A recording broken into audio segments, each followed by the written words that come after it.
Hi guys, നമുക്കിന്ന് ദാവത്ത് style ഒരു chicken കറി ഉണ്ടാക്കിയാലോ? വരൂ, നമുക്ക് ഉണ്ടാക്കി കളയാം. അതിനായി ആദ്യം തന്നെ നമുക്ക് മസാലയൊന്ന് തയ്യാറാക്കണം.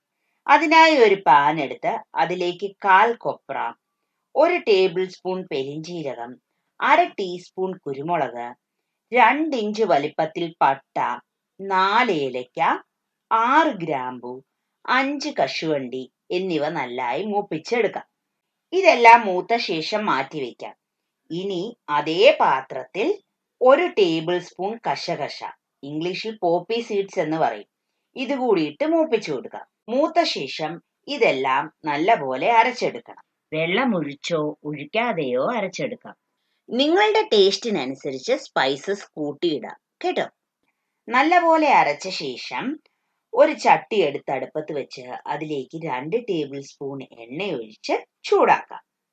ഇനി അതിലേക്ക് 2 വലിയ സബോള കുരുകുരയെ അരിഞ്ഞതിട്ട് മൂപ്പിച്ചു കൊടുക്കാം. ഉള്ളി നല്ലപോലെ മൂത്ത ശേഷം അതിലേക്ക് 2 തണ്ട് കറിവേപ്പിലയും ഇട്ട് മൂപ്പിക്കാം. ഉള്ളി ഒരു ട്രാൻസ്ലൂസന്റ് ഷെയ്ഡ് ആയാൽ അതിലേക്ക് 1 ടേബിൾ സ്പൂൺ ഇഞ്ചി വെളുത്തുള്ളി പേസ്റ്റ് ഇട്ട് നല്ലപോലെ ഇളക്കി കൊടുക്കണം. ഇഞ്ചിയുടെ പച്ചമണമൊക്കെ മാറിയ ശേഷം അതിലേക്ക് 1/2 കിലോ ചിക്കൻ ഇട്ട് വഴറ്റി കൊടുക്കാം.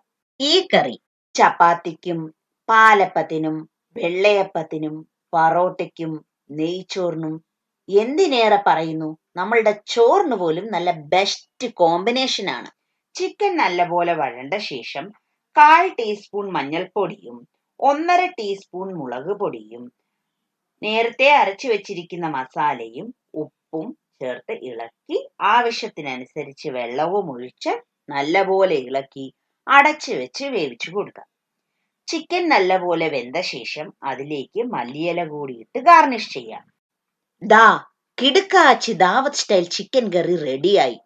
നല്ല അപാര ടേസ്റ്റ് ആണ് ഇതിന്. ഉണ്ടാക്കി നോക്കില്ലേ? പുതിയൊരു വീഡിയോയുമായി വീണ്ടും സന്ധിക്കും വരെ ബൈ.